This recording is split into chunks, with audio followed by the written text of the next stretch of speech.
Hola, ¿cómo están? Muy buenos días, me da muchísimo gusto, como siempre, saludarlos, darles la bienvenida. Y hoy los invito a iniciar el programa platicando nada menos que de voyerismo. Del placer de observar o ser observado. Del siglo XI, cuando se le atribuyó a un sastre francés ser el primer voyerista.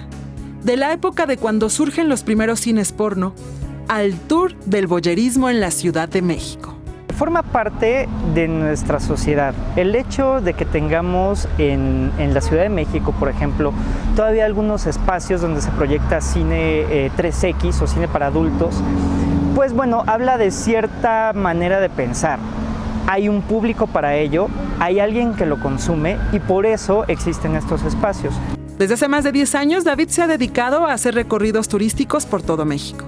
Pero sin duda, uno de los más aclamados es el voyerista de la Ciudad de México.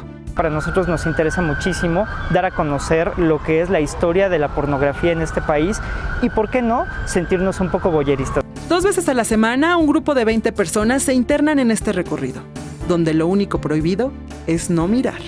Nuestro recorrido básicamente tiene que ver con visitar algunos de los espacios que ofrecen películas para adultos en el Centro Histórico de la Ciudad de México, pero teniendo como base un eje central, que es la historia de la pornografía en México. Durante este tour, que a decir de David es mayormente solicitado por las mujeres, se da una plática sobre la historia del cine para adultos en México. Yo creo que forma parte de todos nosotros el voyerismo. En la actualidad, las nuevas tendencias de la tecnología nos están dando la oportunidad de cada vez ser más voyeristas. Porque al final asegura, todos tenemos algo de mirones. Arely Melo, al aire con Paola. Agradezco siempre que esté con nosotros el doctor David Barrios, sexólogo. Bienvenido, David. Gracias. Qué gusto saludarte nuevamente. Pues para hablar de estos temas, hay a quien le gusta ver, hay a quien le gusta que lo vean. Así es. Son dos manifestaciones de la diversidad sexual, el voyerismo por un lado y el exhibicionismo por el otro.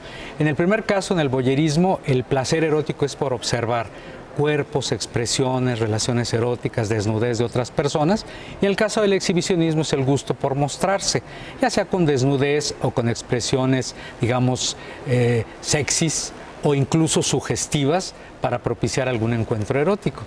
Esto en ocasiones está muy asociado, sobre todo en varones, con conductas compulsivas. Es decir, hay una obsesión por repetir el acto, hay ansiedad y puede acompañarse de molestias o de agresiones hacia otras personas. Qué bueno que vas hacia allá, porque pensaría que probablemente todos tenemos un poco de exhibicionistas, un poco de voyeristas, pero ¿cuándo es ya un problema o cuándo debe, digamos, atenderse? Cuando se dan dos condiciones, cuando la propia persona se siente a disgusto con una ansiedad enorme, un malestar muy grande, o bien cuando sus acciones le infieren molestias o perturbaciones a otros. Por ejemplo, el clásico fisgón o mirón que está espiando a través de una rendija y que observa a otra persona que al descubrirse así se siente incómoda, se siente molesta.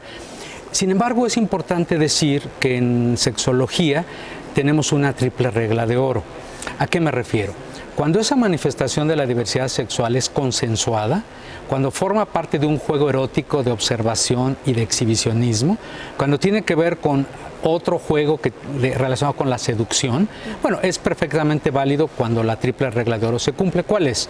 Me siento a gusto, mi pareja o la persona con la que comparto está de acuerdo y no le infiero daño a terceras personas. Si se dan estas circunstancias, ese comportamiento es perfectamente válido. Caso diferente, la persona que agrede, incluso involuntariamente a otra persona.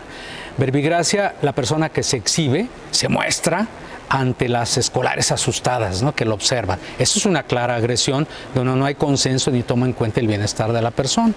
En otros casos, hablando de otra manifestación de la diversidad sexual, aquel sujeto que hace llamadas disque sexys en la madrugada y lo que logra es asustar a la chica que está ahí a las 4 de la mañana escuchando esas sandeces. Ahí no se respeta la triple regla de oro.